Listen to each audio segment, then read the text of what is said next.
Hello friends, आप सभी को नमस्कार। मैं हितेश कुमार एक बार फिर से आप सभी के लिए आज नया टॉपिक हिस्ट्री का लेके आया हूं। जैसा कि हम सुबह हर दिन 4 बजे एक बहुत ही महत्वपूर्ण सेशन पढ़ रहे हैं जो कि करंट अफेयर से संबंधित है। उसके साथ साथ में हमने एक नया अब क्योंकि आपका स्टेट आने वाला है, यूपी टेट और यूपी टीजीटी पीजीटी नेट का एग्जाम्स हैं, तो इन सभी को ध्यान में रखते हुए हिस्ट्री से भी अब मैं आप लोगों को डेली दोपहर 1 बजे एक वीडियो प्रोवाइड करा देता हूं। उसके बाद बात करते हैं कि आज एक बहुत ही महत्वपूर्ण विषय है जो कि दक्षिण भारत के प्रमुख राजवंश से संबंधित है। ये हिस्ट्री का बहुत महत्वपूर्ण टॉपिक है। जैसा कि मैं बताता हूं आपको कि इसमें पल्लव वंश पढ़ेंगे, चालुक्य वंश, वातापी, राष्ट्रकूट और चालुक्य वंश, कल्याणी से संबंधित पूरी जानकारियां प्राप्त करेंगे। और ये जितनी भी जानकारियां हैं, ये सारी की सारी जानकारियां वन लाइनर फॉर्म में हैं। और वन लाइनर में फायदा ये होता है कि हमें समय कम लगता है और ज्यादा से ज्यादा हम सीख पाते हैं, इसलिए वन लाइनर फॉर्म में मैं आप लोगों के सामने ये जानकारियां लेके आया हूं। बात करते हैं, आज की वीडियो में बढ़ते हैं, एक एक पॉइंट को, एक एक टॉपिक को अच्छी तरह से कवर करते हैं। तो चलिए शुरू करते हैं। शुरू करने से पहले जैसा कि मैं आपको बताता हूं कि ये पूजा पब्लिकेशन की बुक से पढ़ाता हूं। ये बुक स्पेशली आईएएस और पीसीएस के लिए है। ये हिस्ट्री का पूरा इंडेक्स आप लोगों के सामने है और इस इंडेक्स में मैंने अभी यहां तक पढ़ा दिया है। और आज का जो टॉपिक है वो है दक्षिण भारत के प्रमुख राजवंश। एक एक सीरियल वाइज मैं आप लोगों को पढ़ाता आ रहा हूं और इसी क्रम में हम आज की वीडियो शुरू करते हैं। तो जैसा कि मैंने बताया कि सबसे पहले इसमें पल्लव वंश आता है। तो पल्लव वंश से प्रश्न बनेगा कि पल्लव वंश के संस्थापक कौन है। तो सिंह विष्णु जो थे वे पल्लव वंश के संस्थापक के रूप में जाने जाते हैं। उन्होंने 575 से 600 ईस्वी तक शासन किया और उनकी जो राजधानी थी वो कांचीपुरम थी। कांचीपुरम उनकी राजधानी थी। अब यहां से बहुत बार आपको प्रश्न पूछा जाता है कि वे कौन से धर्म के अनुयायी थे, क्योंकि उस समय शैव धर्म भी था, वैष्णव धर्म भी था, जैन धर्म भी था। लेकिन अगर आपने ये धर्म अलग अलग नहीं पढ़े हैं तो इनकी वीडियो भी आपको डिस्क्रिप्शन में मिल जाएगी। आप लोग शैव धर्म, वैष्णव धर्म, जैन धर्म, बौद्ध धर्म, इन सभी की अलग अलग वीडियोस को डिस्क्रिप्शन से पढ़ सकते हैं। तो यहां से सिर्फ इतना ही बताता हूं। अब आगे एक एक लाइनें करके हम पढ़ते हैं। जैसे कि सिंह विष्णु की राजसभा में संस्कृत महाकवि भारवी निवास करते थे। ये संस्कृत के महाकवि है जिनका नाम है भारवी। अब बहुत बार पूछा जाता है कि भारवी किसकी राजसभा में निवास करते थे, तो वे सिंह विष्णु की राजसभा में निवास करते थे। और सिंह विष्णु जो हैं वे पल्लव वंश के संस्थापक थे। उन्होंने, भारवी ने एक बहुत ही बड़ा और बहुत ही महत्वपूर्ण महाकाव्य लिखा है। बहुत बार एग्जाम में पूछते हैं कि भारवी का महाकाव्य कौन सा है, तो उनका महाकाव्य है किरातार्जुनीयम। ये उनका महाकाव्य है जिनकी रचना भारवी ने करी थी। बात करते हैं कि पल्लव वंश के प्रमुख शासक, क्योंकि पल्लव वंश से प्रश्न कम पूछे जाते हैं तो टू द पॉइंट हम बात करेंगे। तो पल्लव वंश के शासक जो थे, सिंह विष्णु के पश्चात आते हैं महेंद्र वर्मन प्रथम, जो कि 600 से 630 ईस्वी तक रहे। उसके बाद नरसिंह वर्मन प्रथम आते हैं जो कि 630 से 668 ईस्वी तक रहे। उसके बाद महेंद्र वर्मन द्वितीय आए 668 से 670 तक। उनके बाद परमेश्वर वर्मन प्रथम आए 670 से 680। उसके बाद नरसिंह वर्मन द्वितीय आए जो कि 680 से 720 तक आए। उसके पश्चात नंदी वर्मन सेकंड जो कि 731 से लेकर के 795 ईस्वी तक उन्होंने शासन किया था। तो ये बहुत ही महत्वपूर्ण थे, सारे के सारे क्रम से बताए गए हैं। अब बात करते हैं कि इनमें भी जो महत्वपूर्ण बातें हुई हैं उन सभी को एक एक करके हम पढ़ते हैं। जैसे महेंद्र वर्मन प्रथम जो थे वो एक महान निर्माता थे, कवि थे और संगीतज्ञ थे। उन्होंने मत्त विलास प्रहसन नामक एक हास्य ग्रंथ की भी रचना करी थी। तो अगर प्रश्न में पूछा जाए कि मत्त विलास प्रहसन नामक हास्य ग्रंथ की रचना किसने करी, तो ये महेंद्र वर्मन ने करी। और महेंद्र वर्मन जो थे वो एक महान कवि और संगीतज्ञ भी थे। उसके बाद नरसिंह वर्मन प्रथम जो थे 630 से 668 तक उन्होंने शासन किया। उन्होंने अपने वंश का सर्वाधिक शक्तिशाली शासक था जो नरसिंह वर्मन प्रथम थे। अगर पूछा जाए कि पल्लव वंश का सबसे शक्तिशाली शासक कौन था, तो नरसिंह वर्मन जो थे वो सबसे शक्तिशाली शासक थे। उन्होंने बादामी में चालुक्यों जो कि पुलकेशिन द्वितीय पर अधिकार करने के बाद अपना विजय स्तंभ स्थापित किया था। उसके बाद में वातापीकोंडा की उपाधि भी धारण की। तो अगर पूछा जाए कि वातापीकोंडा की उपाधि किसने धारण की, तो वातापीकोंडा की उपाधि धारण करी थी नरसिंह वर्मन प्रथम ने। उसके बाद बात करते हैं कि जो महाबलीपुरम के एकाश्मक रथों का निर्माण नरसिंह वर्मन के काल में ही हुआ था। महाबलीपुरम उसके राज्य का सर्व प्रमुख बंदरगाह था। तो यह भी प्रश्न यहां से मिल सकता है हमें कि सबसे उस समय का या पल्लव वंश का सबसे प्रमुख बंदरगाह कौन सा था, तो वो आता है महाबलीपुरम का बंदरगाह। उसने परमाहेश्वर की उपाधि भी धारण की। देखिएगा यहां वातापीकोंडा की उपाधि किसने धारण करी, नरसिंह वर्मन प्रथम ने करी। लेकिन अगर पूछा जाता है कि परमाहेश्वर की उपाधि किसने धारण करी, तो वो उपाधि किसने धारण करी थी, नरसिंह वर्मन के काल में ही उन्होंने उपाधि धारण करी थी, नरसिंह वर्मन ने, क्योंकि ये दोनों उपाधियां उन्होंने ही धारण करी थी। बात करते हैं कि नरसिंह वर्मन प्रथम ने चालुक्य विजय के फलस्वरूप श्रीलंका के मानव वर्मन को सहायता यानी कि पुनः राजगद्दी देने के लिए एक शक्तिशाली नौसेना भेजी थी। अब देखिएगा ये जो थे चालुक्य विजय के पश्चात उन्होंने श्रीलंका में भी अपनी नौसेना भेजी थी। किसकी सहायता के लिए, मानव वर्मन की सहायता के लिए। और मानव वर्मन ने इसकी सहायता से, इस सेना की सहायता से दोबारा राजगद्दी प्राप्त कर ली थी। उसके बाद आगे आता है कि नरसिंह वर्मन को प्रथम शासनकाल में ही चीनी यात्री वेनसांग काची गया था। उसके बाद नरसिंह वर्मन द्वितीय के ने कांची के कैलाशनाथ मंदिर तथा महाबलीपुरम के शोर मंदिर का निर्माण करवाया था। तो ये भी बातें आ सकती हैं कि कैलाशनाथ मंदिर और महाबलीपुरम के शोर मंदिर का निर्माण किसने कराया था, तो ये कराया था नरसिंह वर्मन द्वितीय ने। बात करते हैं कि पल्लव शासक नंदी वर्मन द्वितीय कांची के मुक्तेश्वर तथा बैकुंठ मेरुमल मंदिर का निर्माण कराया था। तो ये दो मंदिरों का निर्माण किसने कराया, मुक्तेश्वर और बैकुंठ मेरुमल के मंदिरों का निर्माण किसने कराया, नंदी वर्मन द्वितीय ने ही। इन दोनों के साथ साथ में इन मंदिरों का निर्माण भी कराया है। बात करते हैं कि वैष्णव संत तिरुंगाई अलवार जो थे वो इनके समकालीन थे, यानी कि इन्हीं के समकालीन जो थे वो भी एक वैष्णव संत हुए हैं। उनका नाम लिखा गया है तिरुमंगाई अलवार। पल्लव शासक नंदीवर्मन तृतीय जो हुए, जो तीसरे हुए, उनके दरबार में तमिल साहित्यकार एवं महान कवि पेरुंदेवनार रहता था। पेरुंदेवनार किसके दरबार में रहा, तो वे नंदीवर्मन तृतीय के दरबार में रहा था। और उन्होंने भारत वेणवा नामक ग्रंथ की रचना करी। तो भारत वेणवा नामक ग्रंथ की रचना भी उन्होंने करी है। उसके बाद दक्षिण भारत की पल्लव वास्तुकला ही दक्षिण भारत की द्रविड़ कला शैली का आधार बनी। जो पल्लव वास्तुकला है ये दक्षिण भारत की द्रविड़ कला शैली का ही आधार भी आगे चल के बनी थी। उसके बाद एक बहुत महत्वपूर्ण प्रश्न पूछा जाता है कि दक्षिण भारत के पल्लवों के रथ मंदिर में भीम रथ सबसे बड़ा है, कि जो दक्षिण भारत के पल्लव रथ मंदिर हैं इनमें सबसे बड़ा कौन सा है, तो इनमें सबसे बड़ा है भीम रथ सबसे बड़ा। और सबसे छोटा कौन सा है, तो द्रौपदी रथ है। द्रौपदी रथ सबसे छोटा और भीम रथ सबसे बड़ा है। रथ मंदिरों में भीम रथ और धर्मराज रथ सबसे अधिक प्रसिद्ध है।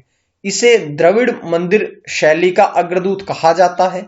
और इसी रथ मंदिर पर नरसिंह वर्मन की मूर्ति भी अंकित है। तो यह भी पता चला कि नरसिंह वर्मन की मूर्ति भी यहां पर अंकित करी गई है। उसके बाद इन रथों को सप्त पगोड़ा भी कहा जाता है। ठीक है, तो इस प्रकार से ये जानकारियां मिली आपको।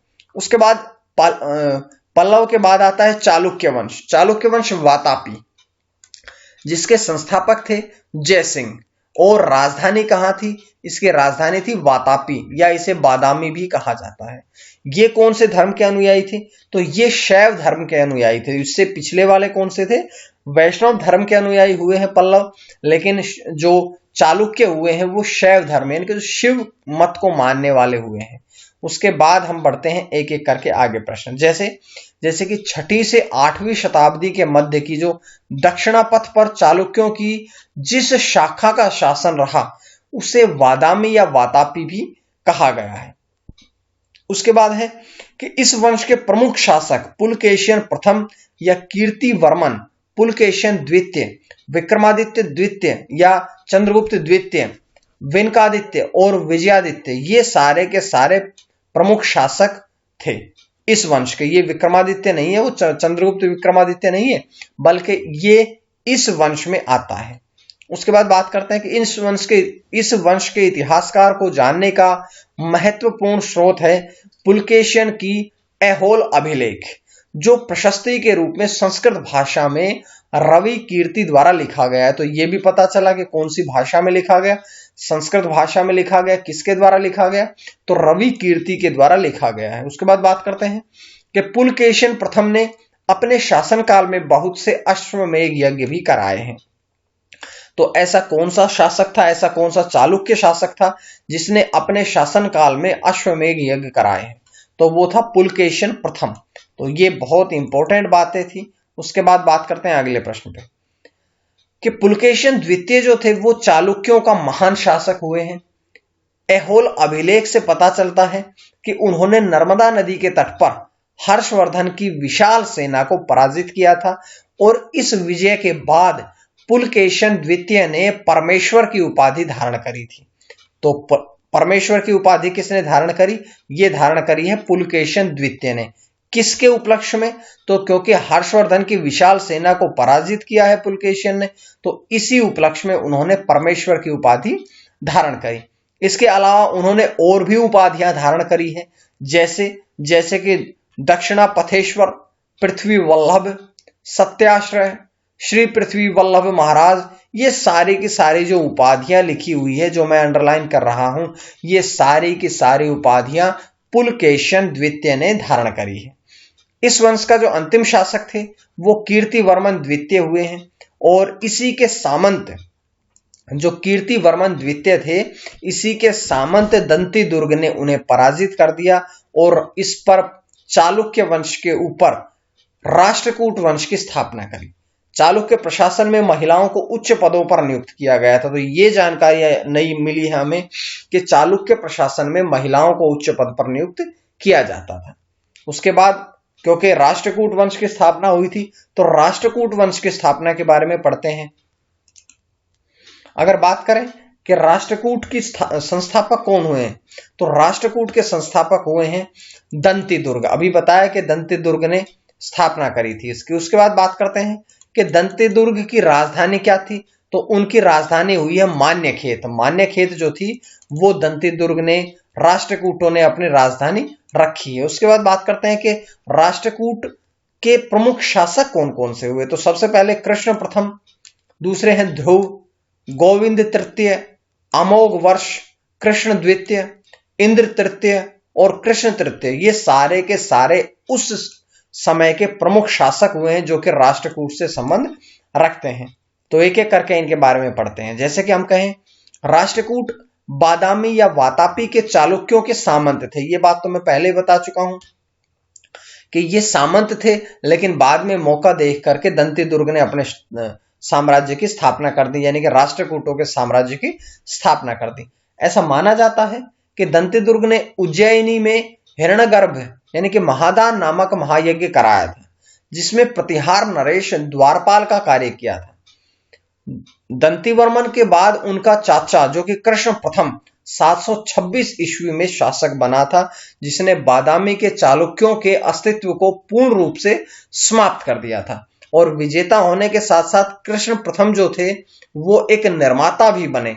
उन्होंने एलोरा के प्रसिद्ध कैलाश मंदिर, जो गुहा मंदिर है, इसका निर्माण भी कराया था। तो यह प्रश्न बार बार पूछा जाता है कि एलोरा के कैलाश गुहा मंदिर का निर्माण किसने कराया था? तो यह कृष्ण प्रथम ने कराया था। यह मंदिर वर्तमान में महाराष्ट्र के औरंगाबाद जिले में स्थित है। तो अगर पूछा भी जाता है कि मंदिर ये वर्तमान में कहां है, तो ये महाराष्ट्र के औरंगाबाद जिले में स्थित है।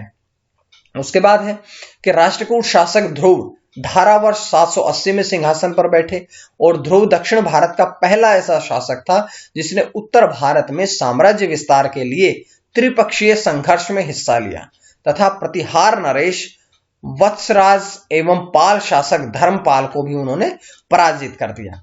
ध्रुव ने अपने सफल अभियानों के पश्चात अपने राज चिन्ह पर गंगा और यमुना के प्रतीक के रूप में भी अंकित करवाया था। ध्रुव का उत्तराधिकारी गोविंद तृतीय हुआ और उसने चोल, गंग, पांडे तथा केरल के राजाओं के संगठन को भी पराजित कर दिया था। गोविंद तृतीय के बाद उसका पुत्र अमोघ वर्ष 814 से 878 ईस्वी तक अगला राष्ट्रकूट शासक बना। बहुत लंबे समय तक इन्होंने शासन किया था, लगभग 64 वर्षों तक इन्होंने शासन किया। इनकी धर्म एवं साहित्य में अत्यधिक रुचि थी। अमोघ वर्ष ने जैन धर्म को संरक्षण देने के साथ ही अमोघ वर्ष ने कन्नड़ भाषा में कविराज मार्ग नामक ग्रंथ की भी रचना करी थी। तो उसके बाद है कि अमोघ वर्ष, क्योंकि सबसे ज्यादा वर्षों तक इन्होंने शासन किया, इनके राज दरबार में आदि पुराण के रचनाकार जिनसेन, गणित सार संग्रह के लेखक महावीराचार्य एवं अमोघ वृत्ति के लेखक सक्तायना आदि रहते थे। तो ये क्योंकि संगीत और ये साहित्य के प्रेमी थे, इसलिए इनके शासन में ये सब रहते थे इनके दरबार में। अमोघ वर्ष एक प्रकार से दानी स्वभाव का था और एक अवसर पर उसने अपने बाएं हाथ की अंगुली देवी के रूप में चढ़ा दी थी। देवी के ऊपर क्योंकि बहुत ज्यादा भगवान में विश्वास था उनका, तो उन्होंने अपने बाएं हाथ की एक उंगली देवी पर चढ़ा भी दी थी। इसकी तुलना दधीची जैसे पौराणिक व्यक्तियों से की जाने लगी थी। उसके बाद कृष्ण तृतीय जो है, उन्होंने अपने राज्यारोहण के समय अकाल वर्ष की उपाधि धारण की थी। अकाल वर्ष की उपाधि किसने धारण करी? तो ये कृष्ण तृतीय ने अकाल वर्ष की उपाधि धारण करी थी। उसके बाद आता है कि कृष्ण तृतीय ने चोल नरेश परांतक प्रथम को पराजित किया तथा चोल राज्य के उत्तरी भाग को हस्तगत कर दिया था। दक्षिण में उसकी सेनाएं रामेश्वरम तक जा पहुंची। वहां उसने एक विजय स्तंभ की स्थापना करवाई और एक मंदिर का भी निर्माण करवाया। उसके बाद बढ़ते हैं कि इंद्र तृतीय जो थे, इंद्र तीसरे जो थे, इनके शासनकाल में अरब निवासी अलम सूदी भारत आए थे। उन्होंने तत्कालीन राष्ट्रकूट शासकों को भारत का सर्वश्रेष्ठ शासक भी कहा था। तो सर्वश्रेष्ठ शासक उन्होंने कहा राष्ट्रकूटों को। राष्ट्रकूटों ने अपने राज्य में मुसलमान व्यापारियों को बसने और इस्लाम धर्म के प्रचार प्रसार करने की अनुमति भी दे दी थी। इसके बाद बढ़ते हैं, राष्ट्रकूट वंश का अंतिम जो शासक हुआ है वो हुआ है कृष्ण तृतीय। पल्लव वंशी शासक नरसिंह वर्मन प्रथम और पुलकेशन द्वितीय को परास्त किया और उनकी राजधानी बादामी पर अधिकार कर लिया। इसी विजय के पश्चात नरसिंह वर्मन ने वातापीकोंडा की उपाधि धारण कर ली थी। चालुक्य वंश में विजयादित्य का शासनकाल 696 से 735 तक रहा। सबसे लंबे समय तक उनका शासन रहा है। उसके बाद बात करते हैं कि उसके उत्तराधिकारियों में उसकी उपाधि समस्त भुवनश्रय की मिलती है। इसी समय में पट्टडकल में विशाल शिव मंदिर का निर्माण भी कराया गया था। विक्रमादित्य जो सेकंड हुए हैं, जो द्वितीय हुए हैं, इनके शासनकाल में दक्कन में अरबों ने आक्रमण कर दिया था और इस आक्रमण का मुकाबला पुलकेशी यानी कि विक्रमादित्य सेकंड का जो भतीजा था, उन्होंने इस आक्रमण का मुकाबला किया था। और विक्रमादित्य द्वितीय की पहली पत्नी कौन थी? वो थी लोक महादेवी। उन्होंने विरूपाक्ष महादेव मंदिर का निर्माण कराया था। और दूसरी पत्नी थी त्रैलोक्य देवी। त्रैलोक्य देवी ने त्रैलोक्येश्वर मंदिर का निर्माण कराया। चोल एवं राष्ट्रकूट के मध्य तक्कोलम का युद्ध हुआ था। तो अगर पूछा जाए तक्कोलम का युद्ध किस किस के बीच में हुआ था, तो ये चोल और राष्ट्रकूटों के बीच में हुआ था। बात करते हैं आगे, क्योंकि इनके बाद में आते हैं चालुक्य वंश, जो कि कल्याणी से संबंधित है। इनके संस्थापक कौन थे? तैलप द्वितीय। राजधानी कहां थी? मान्यखेट यानी कि कल्याणी। और चालुक्य वंश जो कल्याणी था, इसमें प्रमुख शासक हुए हैं तैलप प्रथम, तैलप द्वितीय, विक्रमादित्य, जयसिंह, सोमेश्वर द्वितीय, विक्रमादित्य 6, सोमेश्वर तृतीय और तैलप तृतीय। ये सारे के सारे इस वंश के प्रमुख शासक हुए हैं। अब बात करते हैं कि सोमेश्वर प्रथम जो थे, उन्होंने अपनी राजधानी मान्यखेट से हटा करके कहां कर दी? कल्याणी कर दी। और कल्याणी कहां है? यह है कर्नाटक में। इस वंश के अगर हम सबसे शक्तिशाली शासक की बात करें तो वो विक्रमादित्य 6 थे। सोमेश्वर प्रथम कोप्पम तथा कुंडल संगमम के युद्ध में चोलों से बुरी तरह पराजित हुआ और चोलों से निरंतर पराजय के पश्चात उसने तुंगभद्रा नदी में डूबकर आत्महत्या कर ली थी। विक्रमादित्य छठे जो थे, जो कि यहां पर बताए गए हैं, उन्होंने 1076 से 1126 तक राज्यारोहण के समय एक संवत का प्रारंभ किया जिसे चालुक्य विक्रम संवत कहा जाता है। विक्रमादित्य जो छठे थे, इनकी सभा में विक्रमांकदेव चरित के रचयिता विल्हण तथा मिताक्षरा के लेखक विज्ञानेश्वर निवास करते थे। विल्हण उसके राजकवि थे और सोमेश्वर तृतीय को विजयों की अपेक्षा शांति के कार्यों में अधिक रुचि थी। वह अपने आप में एक बड़ा विद्वान था जिसने मानसोल्लास नामक एक शिल्प शास्त्र के प्रसिद्ध ग्रंथ की रचना करी थी। ऐहोल को मंदिरों का नगर, टाउन ऑफ टेम्पल्स कहा जाता है। तो अगर कहा जाए कि मंदिरों का नगर किसे कहा जाता है तो ये कहा जाता है ऐहोल को। और चालुक्य वंश का पारिवारिक जो चिन्ह है वो है वराह। चालुक्य वंश का अंतिम शासक तैल तृतीय का पुत्र सोमेश्वर चतुर्थ था। तो ये क्योंकि तृतीय चतुर्थ इसलिए आता है क्योंकि उसी शासक के बाद उसी शासक का नाम रख दिया जाता है। तो ये थी आज की कुछ महत्वपूर्ण जीएस का टॉपिक। उम्मीद है आपको ये पसंद आ रहा होगा। तो यहां पर आप देख लीजिएगा कि जीएस के यहां तक के हिस्ट्री के ये टॉपिक मैंने आज अभी तक कवर करा दिए हैं। अगर आपका कोई टॉपिक छूटा हुआ है तो आप लोग डिस्क्रिप्शन से उसको पढ़ लीजिएगा। और अगर आप लोगों को ये सीरीज पसंद आ रही है तो ज्ञानकोश यूट्यूब चैनल को सब्सक्राइब कर लें, ज्ञानकोश टेलीग्राम चैनल को सब्सक्राइब करें, ज्ञानकोश फेसबुक पेज से जुड़े ताकि आपको और भी इसी प्रकार की वीडियोस मिलते रहें। आज के लिए इतना ही। मां सरस्वती की कृपा आप सभी पर बनी रहे। आप सभी का बहुत बहुत धन्यवाद।